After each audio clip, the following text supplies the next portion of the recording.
반갑습니다. 여기 모임에는 제가 2년 전에 한번 참석했었던 것 같고요. 2년 만에 다시 인사를 드리는데요. 사실 뭐 저는 이제 지금 현재는 메리츠화재 고문으로 2017년부터 있는데, 사실 뭐 제 백그라운드는 원래 제조업에서 서플라이 체인 매니지먼트 관련된 일을 하던 사람이어서 사실은 뭐 전혀 그 사전 지식도 없는 뭐 금융업에 이제 2017년부터 와서 이제 같이 일을 하고 있습니다. 그래서 조 고문님께서 요청하신 게 사실은 저희가 이제 그 메리츠화재에서 뭐 AI든 뭐 빅데이터 분석이든 이런 거를 적용해 보면서 느꼈던 IT 서비스 업체나 솔루션 업체에 대한 시사점 중심으로 좀 얘기를 해달라 이렇게 말씀을 하셨는데, 뭐 제가 지금 여기에서 뭐 전체 우리 그 메리츠화재의 전사적인 어떤 이런 뭐 데이터나 AI 적용과 관련된 걸 사업을 뭐 관장하는 그 자리에 있는 것도 아니고, 근데 이제 제가 좀 프로젝트를 한 2년간 좀 그 인벌브를 깊게 해서 한 것들이 있어서 오히려 이제 그런 거를 조금 구체적으로 좀 설명을 드리면서 그냥 공유하다 보면 뭐 우리가 뭐 그런 거를 서로 같이 뽑아볼 수 있지 않을까? 뭐 오히려 사실은 IT 서비스 솔루션 업체라기보다는 그냥 실제로 AI 기술이나 데이터, 빅데이터 관련된 기술을 뭐 인프라 구축부터 시작해서 실제 현업 업무에 하려고 고민하는 회사의 시사점이 더 클 것 같은데, 이건 뭐 그냥 제가 어쨌든 경험했던 것 중심으로 좀 말씀을 드리겠습니다.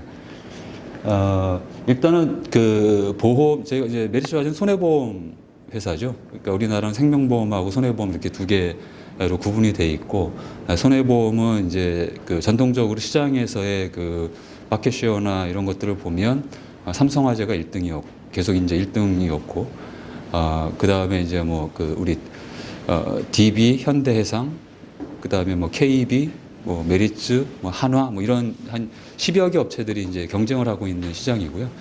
이제 그 상품의 구성으로 보면은 저희가 우리나라는 약간 좀 상품이 장기 인보험이라고 우리가 이제 보험에서는 부르는데, 주로 이제 의료비를 실손 의료보험이라든지 아니면은 뭐 암보험, 뭐 이런 어떤 개인의 건강과 관련된 것들을 보장해주는 쪽, 이게 이제 손해보험에서는 메이저입니다. 그래서 장기 인보험이 전체 손해보험업에서 업계에서 차지하는 매출 비중이 한 62% 정도 되고요.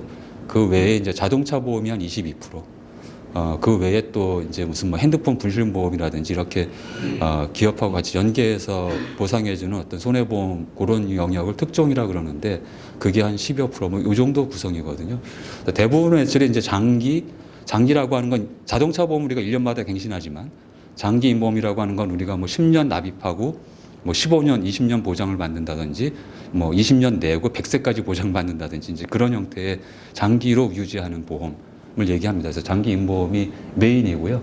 그래서 이제 그 관련된 프로세스를 그냥 보시면 상품 만들고 영업하고, 영업하는 과정에서는 이제 우리 설계사들이 고객 만나서 상담하면서 이제 그 고객한테 맞는 상품이 어떤 건지, 어떤 구성으로 해주는 게 좋을지 하는 거를 상담을 하고, 그거를 이제 가계약이라고 하는 형태로 저희가 이제 언더라이팅이라고 하는 조직이 있거든요. 그러니까 이 고객의 보험을 인수할 거냐 말 거냐, 이제 그런 거를 판단하는 이제 인수 심사 조직이 있고요. 그래서 여기까지 가서 오케이 그럼 인수하겠다라고 하면 이제 계약이 체결되고 고객이 되는 거죠. 이제 그 이후에는 사고가 발생하면 이제 보험금 지급 사유가 발생하면 청구해서 지급하는 그런 프로세스가 있다. 크게 그렇게 보시면 될 것 같고요. 물론 이제 저희가 요 과정에서 사실은 이제 영업이라고 하는 전체 과정이 아직은 보험업은 굉장히 레이버 인텐시브합니다. 그러니까 그래서 영업이라고 하는 것도 뭐 요새는 뭐 이제 다이렉트 채널, 홈페이지나 뭐 모바일이나 뭐 이런 앱을 통해서 직접 가입하는 그런 채널들도 조금씩 비중이 올라가고 있기는 하지만, 현재 대부분의 한 90% 이상은 다 그냥 설계사들이 만나서 고객하고 만나서 또 이제 텔레마케팅이나 뭐 이런 것도 뭐 아웃바운드 콜을 하거나 뭐 인바운드 콜로 들어오는 거를 대응하거나 뭐 이런 것도 조금씩 늘고 있기는 하지만, 하여간 80%는 다 그냥 사람 대면 채널에서 이루어진다. 그래서 흔히 이제 설계사들이 손해보험 업계에 한 15만 명 정도 있다 그러거든요. 전 업 중에. 그러니까 한 15만 명, 20만 명 되는 설계사 조직이 움직이면서 고객을 끌어오는 거다. 이거 손해보험에서 다이렉트 그런 이제 매출 비중이 한 15%뭐 이 정도 될 텐데 그게 딴 건 아니고 그 삼성화재는 예전부터 그 저희가 다이렉트 채널로 해서 자동차 보험을 많이 팔았잖아요. 그래서 자동차 보험을 다이렉트 채널로 파는 것 때문에 그 정도 비중이 나오는 거고, 이런 이제 장기 인보험과 관련된 것들은 대부분 대면 채널에서 판매가 이루어진다 이렇게 보시면 될 것 같고요.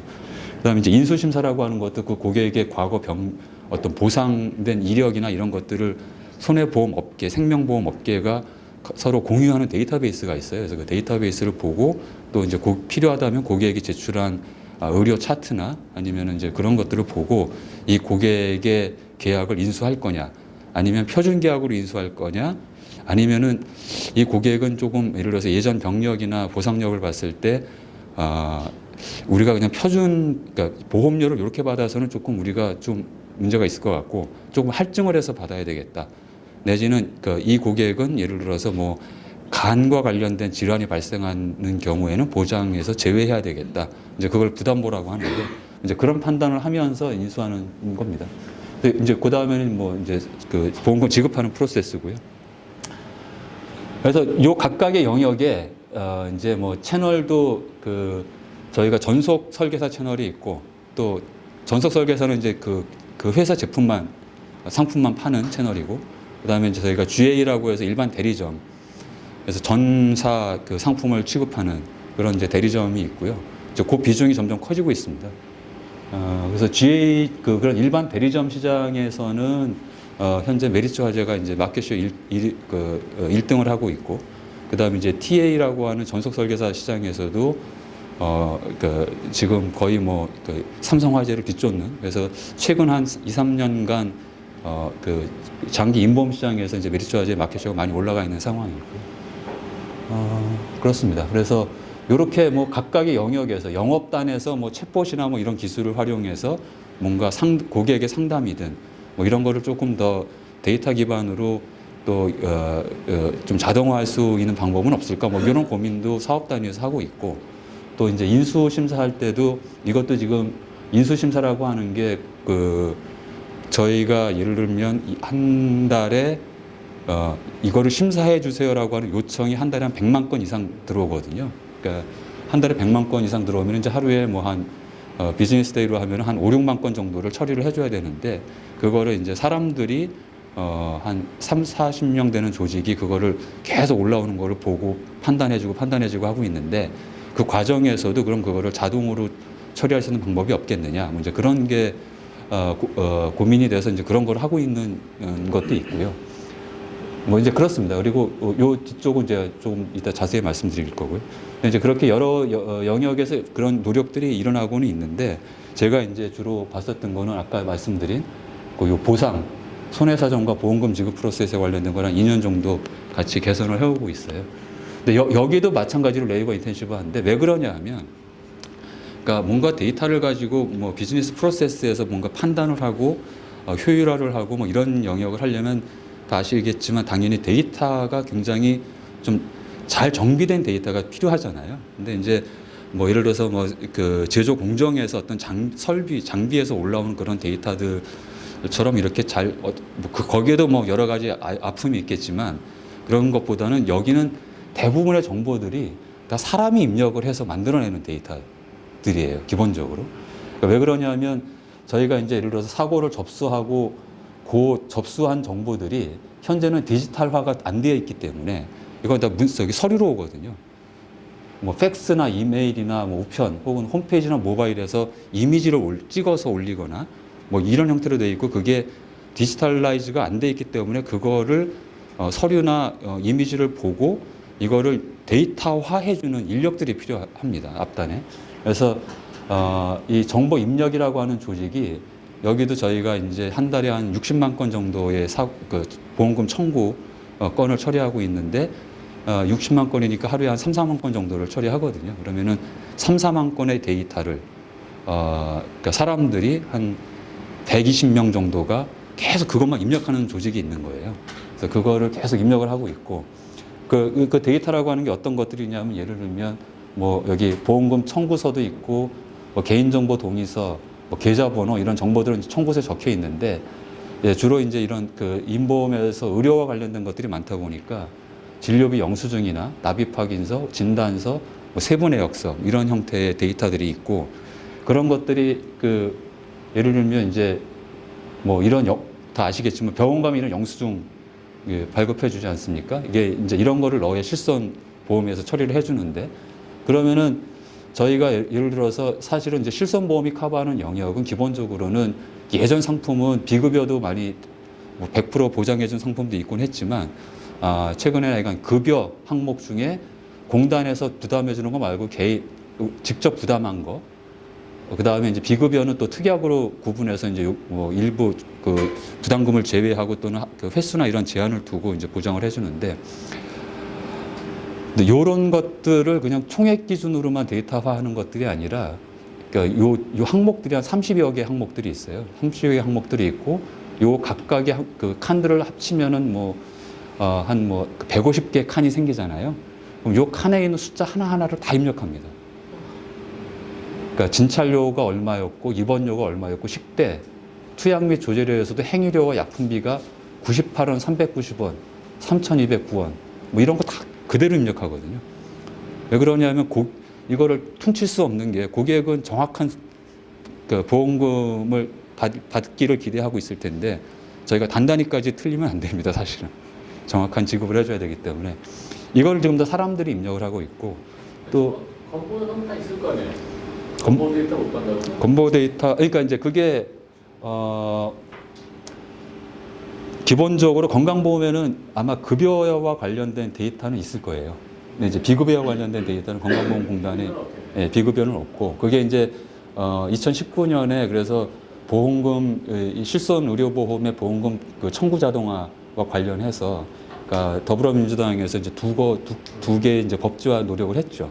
근데 이제 그게 뭐 10년 만에 되냐 안 되냐 뭐 이런 얘기를 하다가 결국 이제 의료업계에서 반대도 심하고 뭐 이래가지고 지금은 뭐 처리는 안 돼 있는데 예, 여전히 안 돼 있습니다. 그래서 이거 어쨌든 이런 숫자들이 다 필요하다. 그리고 경우에 따라서는 이제 이걸 카드로 냈냐 현금으로 냈냐 뭐 이런 것들도 입력을 하기도 하거든요. 그래서 이제 이런 내용들을 그대로 입력을 해야 되고 이거는 그나마 상당 부분 표준화가 되어 있는데 우리가 세부 내역서라고 하는 것들이 있거든요. 이거는 이제 아까 그 진찰했으면, 입원했으면 주사료는 어떻고 뭐 이런 것들이 어떤 항목들로 해서 그게 그 급여가 얼마였고 비급여가 얼마였고 뭐 이런 이제 세부한 내역, 세부 내역이 있는데 이게 이제 예를 들어서 우리가 그 보험에서 보통 보장해 주는 거는 내가 치료 목적으로 진료를 받았을 때 보통 이제 보장을 해주고 그냥 뭐 몸이 피곤해서 가서 이제 영양제 맞고 이러는 거 사실 이제 보장보험에서 제외가 되거든요. 그래서 그런 것들을 다 판별하려면 이런 세부적인 내역이 필요한 거죠. 그래서 이제 이런 것들도 최근에는 이제 그 조금 더 요 비급여 항목들에 대한 것만 또 별도로 보장해주는 특약들이 이제 나오고 있고 그래서 이런 내용들에 대한 것도 입력을 해줘야 되는데 문제는 병원마다 요 관리하는 코드도 더 다르고 코드의 형식이나 이런 것도 더 다르고 또 어디는 코드가 없는 데도 있고 그렇기 때문에 이제 이런 거를 데이터화하는 작업이 굉장히 페인 포인트가 되는 거죠. 하여간 뭐 이런 것들을 입력을 해야지 이제 뒷단에서 뭔가 저희가 이제 그 정보를 가지고 이 고객의 그 청구된 내역들을 상세 내역을 다 보니까 우리가 보장해 줄 수 있는 금액이 얼마고 요거는 우리가 보장할 수 없는 게 얼마고 뭐 이런 것들을 판단할 수가 있거든요. 그래서 그거를 산출이라 그러는데 그 영역에 이제 시스템화되어 있고 그거를 기반으로 해서 이거는 우리가 요건은 어느 정도 그 확신을 가지고 그냥 자동으로 지급을 해도 되겠다. 사람의 손을 타지 않고 아니면 이거는 자동으로 지급하기에는 예를 들어서 오지급할 그러니까 우리가 보장하지 않아도 되는 거를 그 돈을 지급하거나 아니면은 우리가 보장해줘야 되는데 혹시 빠뜨리고 지급하거나 뭐 이제 그런 거를 이제 과소지급, 과다지급 이런 용어를 쓰는데 그런 거를 정확히 보려면 사람이 하는 게 좋겠다. 그래서 이런 거를 이제 배당해서 처리하는 과정을 거쳐서 이제 고객한테 지급하는 작업을 하고 있습니다.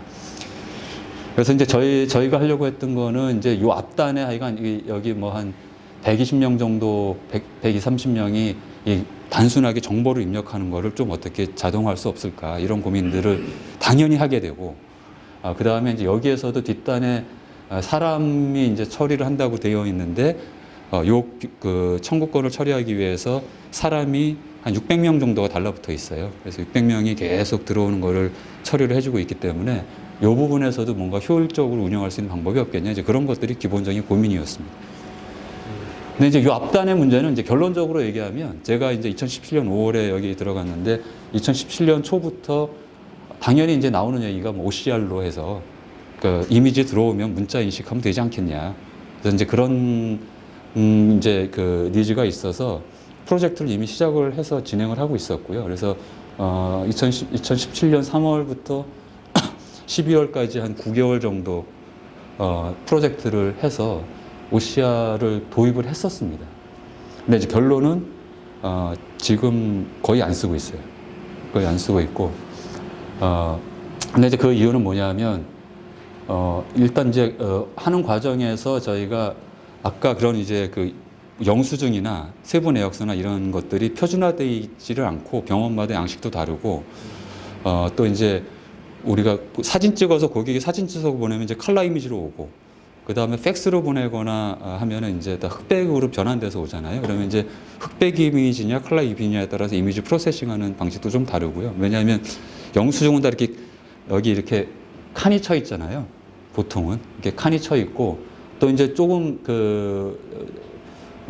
이건 이제 대형 병원은 이렇게 이제 양식이 이미 다 있으니까 이렇게 칸이 다 쳐져 있는데, 이렇게 칸이 쳐져 있는 경우에 찍으면 프린터가 이렇게 밀려서 칸에 걸려 있거나 숫자가, 또는 전체적으로 위로 올라가서 칸이 안 맞는 경우도 있고, 또 이게 약간 그 프린터 상태가 안 좋으면은 여기에서 밀려 올라간 위쪽에서 밀려 올라간 간격과 아래쪽에서 밀려 올라간 간격이 다르고, 뭐 이러니까 이게 도대체 요 항목에 들어가는 건지 요 항목에 들어가는 건지 판단하기가 어려운 경우도 많이 있고요.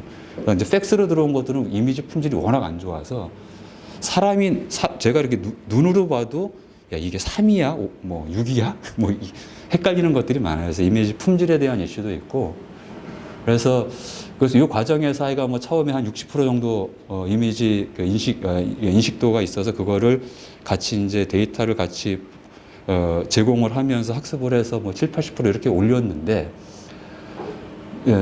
이미지 품질은 그러니까 인식률은 어느 정도 올렸는데 이게 100%가 안 되니까 어떤 이슈가 생기냐면, 이제 저희가 그러니까 지금 현재는 그냥 그 이미지가 팩스로 들어오거나 뭐 들어오면은 그거를 작업자가 화면에 떠 있는 이미지를 보고 그대로 그 양식에다가 입력하는 형식이거든요. 근데 이제 OCR이 들어오면서 업무 방식이 바뀌는 거죠. 왜냐하면 네가 바로 입력하는 게 아니라 이미지가 들어오면 OCR 솔루션이 먼저 돌아가지고 인식을 할 거야, 문자를 인식해서 양식에다가 먼저 띄워줄 거야, 1차 버전으로. 그러니까 네가 작업자는 이미지와 그 OCR이 인식해서 보여주는 화면을 보고 두 개를 비교해서 틀린 게 있는지를 보고, 혹시라도 틀린 게 있으면 네가 고쳐. 이렇게 이제 업무 방식이 바뀌거든요. 그래서 그렇게 해서 뭐 교육도 여러 번 하고 했는데, 결과적으로 보면은 사람의 그 효율성이라고 하는 게 그냥 이미지에 들어오면 내가 보고 바로 치는 게 낫지. 옆에 그러니까 먼저 인식을 해줘가지고 숫자들이 쫙 있는데 그 중에 10개 숫자가 있는데 8개는 정확하게 인식했고 2개는 틀리게 인식했다면 그 2개를 찾아서 고치는 게 더 생산성이 떨어지는 거예요. 그러니까 그 업무 방식의 변화에서. 그래서 저희가 이제 12월에 일단은 그 가오픈을 하고 그 파일럿을 하면서 이제 그 생산성이 과연 사람이 직접 입력하는 거랑 이 OCR로 먼저 인식하고 보여주고 고치게 하는 거랑 생산성의 비교를 많이 했었는데, 결과적으로는 사람이 직접 치는 게 낫다. 그래서 일단은 지금은 현재는 그 부분은 적용을 지금 안 하고 있고요. 다른 뭐 쪽에선 일부 이제 부분적으로 활용을 하고 있고. 근데 이제 이건 계속 숙제예요. 왜냐하면 이게 청구량이 계속 이제 저희가 또 마켓쉐어도 올라가고 하면서 계속 늘어나고 있는데 이거를 다 굉장히 사실 단순한 작업이고 그 사실은 되게 피로도도 높은 작업입니다. 이게 칸에 있는 숫자들을 다 입력을 해줘야 된다라고 하는 게 그래서 그런데 또 이 정보가 기초가 돼서 뒷단의 프로세스가 흐르기 때문에 이거를 소홀히 할 수도 없고 그래서 이제 말씀드린 대로 아까 질문하신 대로 법제화가 돼서 이게 뭐 자동으로 그냥 데이터가 병원에서 다 오면 좋은데 근데 현재는 그게 이제 아직 안 되고 있는. 약국하고 병원은 되잖아요. 네? 약국하고 병원은 데이터가 왔다 갔다 하잖아요. 조제약하고. 그건 제가 잘 모르겠어요. 근데 그거가 예. 그거 보면은 사실 시스템적인 문제는 아니고 그게 법적인 문제인데. 그러니까 이제 처방에 그러니까 예를 들어서 뭐 어떤 약이다라고 하는 처방 데이터를 뭐 보내주는 거야 그뭐 될 수 있다고 치더라도 지금 현재 이슈는 아마 개인정보 때문에. 아니 비급여 데이터에 대한 노출을 그러니까 우려하는 의료계의 이슈죠. 의료계 관련해 역시. 예. 그러니까 이제 원래 작년에 법제화하려고 했었던 것 중에 그 하나 법안은 어쨌든 병원에서 고객이 동의하면 어차피 서류로 떼가지고 갖다 주는 건데 보험사에 그 정보가 뭐 개인정보 이슈가 있을 게 뭐가 있겠어요? 어차피 서류 떼서 갖다 주는 건데 그거를 고객이 동의하면 병원에서 보험사에 보내줄 수 있는 형태로 이제 트라이를 했는데 거기에 이제 제가 볼 때 패착이라고 생각하는데 그 중간에 중개기관을 그 의료보험 심사평가원을 심평원을 넣은 거예요. 그건 안 되지. 예, 이제 심평원에다가 비급여 데이터가 오픈되는 거를 의사들이 다 꺼려할 거잖아요. 그러니까 파일 비교가 더 들키는데. 그렇죠. 그래서 이제 그것 때문에 이제 반발이 심했고, 그래서 최근에는 이제 그 병원 운영 시스템 개발 업체나 IT 업체 뭐 GN넷이나 레몬 헬스케어나 또는 뭐 KT나 또 삼성 SDS나 뭐 이런 그 업체들이 뭔가 이런 플랫폼 사업을 하려고 이제 뛰어들고는 있어요. 근데 이제 문제는 네네. 하여간 뭐 요 경우에도 법제화 이슈랑 무관하게 어쨌든 하고 있는데 여기서는 이제 개발업체랑 IT 업체 조심하시고요. 네네. 의사들을 대주주를 만드세요. 예. 뭐 하여간 뭐 그렇습니다. 그러니까 그런 그 페인 포인트가 있어서 현재는 어쨌든 여전히 사람이 다 입력하고 있다. 요 영역은 이제 그런 얘기고요. 그리고 나서 이제 어쨌든 여기서 입력한 정보를 기반으로 해서 그 어떤 그 보험 약관이 되게 복잡한데 그 약관에 담겨 있는 내용들을 어쨌든 시스템에 해서 판단을 해가지고 이거는 보장할 거, 보장하지 않을 거, 또 자동 심사할 수 있느냐 뭐 이런 것들을 이제 판단해서 하는 배당 시스템을 이제 만들어 왔고요. 그러니까 기존에는 이거를 기관계 시스템에 그러니까 경험에 의존해서 어떤 룰을 갖고 심플하게 하다 보니까 좀 문제들이 많더라고요. 그래서 이거를 뭐 또 요 시스템은 다 스파게티 코드 형태죠. 그냥 현업 실무자가 야 이런 거 필요해 그러면 이런 거 좀 더 애드하고 하다 보니까 스파게티 코드가 돼 있고 데이터를 축적한다는 거에 대한 고려가 없이 운영되고 있었던 시스템이었기 때문에 그래서 요번에 이제 여기에 그 머신러닝, 그 딥러닝을 결합하면서 그 아예 기관계 시스템을 뜯어 고쳤고 데이터를 축적을 먼저 하고 그 다음에 로직이 흐르도록 하는 형태로 고쳤고 그 다음에 여기에서는 일단 경험에 의존해서 우선 고쳐보고 나중에 문제가 있는지 판단하는 거였다면은 여기서 사전에 어떤 그 시뮬레이션 이런 걸 통해 가지고 우리가 룰을 변경했을 때 이거의 임팩트가 어느 정도 날지를 미리 판단하고 실제 실무에 적용할 건지에 대한 결정을 하고 진행하는 형태로 했고요. 그래서 작년 3월에 한 저희가 자동 심사율이 전체 건의 한 4% 정도였는데 이런 그 기술들을 적용해서 현재 한 20% 정도까지는 올라와 있습니다. 그리고 여기에서 전제는 오지급 리스크를 최소한 기존에 그냥 하던 것보다는 더 개선된 형태로 유지해야 되는 것을 전제로 해서 진행을 해왔고요. 근데 이걸 하면서 느꼈던 거는 저희가 이제 데이터 마이닝 프로세스라고 그래서 이게 뭐 저희가 가져왔는데 뭐 보통 이런 사이클을 거치거든요. 그러니까 데이터 사이언티스트라고 하는 그런 일을 하는 사람들은 현업의 업무를 잘 모르니까 그 현업의 업무를 더 이해하는 시간이 있을 거고 그다음에 이제 그 비즈니스 프로세스를 이해하고 난 다음에는 그것과 관련된 내가 이거를 뭔가 활용해서 그 프로세스를 개선하는 데 쓸 데이터에 대한 이해 그리고 나서 그거를 놓고 이제 이거를 모델링을 하려고 그러면은 데이터를 가공하고 뭐 이래야 되니까 그런 작업들을 해서 모델링 해보고 뭔가 평가해보고 요 과정을 몇 번 거친 다음에 오케이 쓸만해. 그러면 이제 현업에 적용하자. 보통 이런 프로세스를 거치잖아요.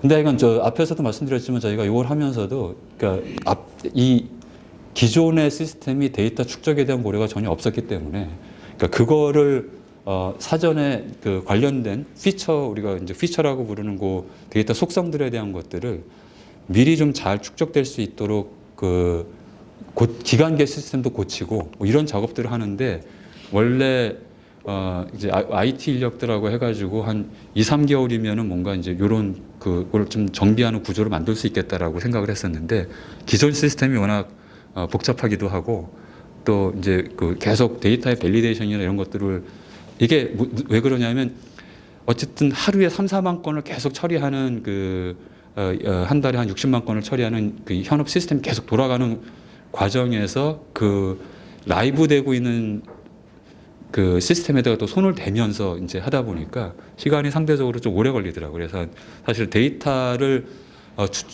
추출하는 구조를 만드는데 원래 예상했던 한 2, 3개월에서 2, 3개월 예상했었는데 한 7개월 정도 걸렸고 2배 이상의 시간이 걸려서 그런 과정을 만들었고요.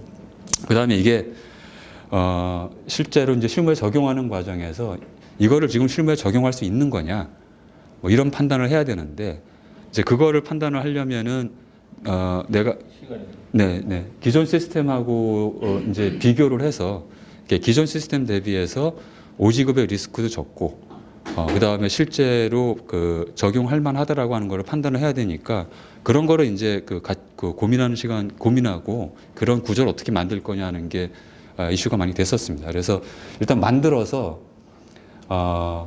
그러니까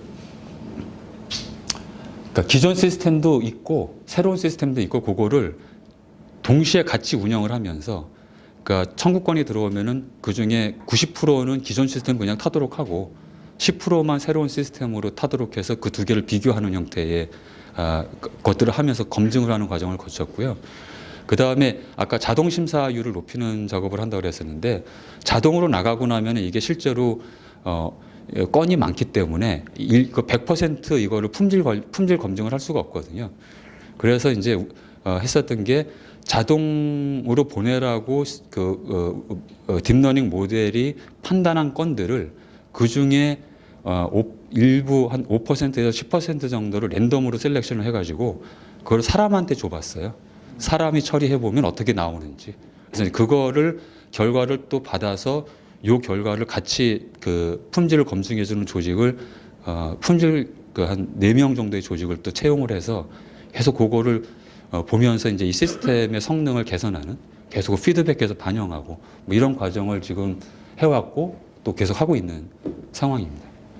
그래서 하여간 이거를 볼 때 이 과정에서 사실은 보통 이제 프로젝트 한번 하고 나가고 그러면은 그 이후에 그 운영되는 체계에 대한 고민들이 많이 이제 적은 편인데 지금 이 케이스는 이제 실무의 현업들과 IT와 또 데이터 사이언스 조직이 굉장히 타이트하게 계속 그 체계를 만들어서 실제 퍼포먼스를 보면서 피드백해주고 또 고치고 하는 과정들을 하고 하면서 운영을 하고 있다 이렇게 볼 수 있을 것 같습니다.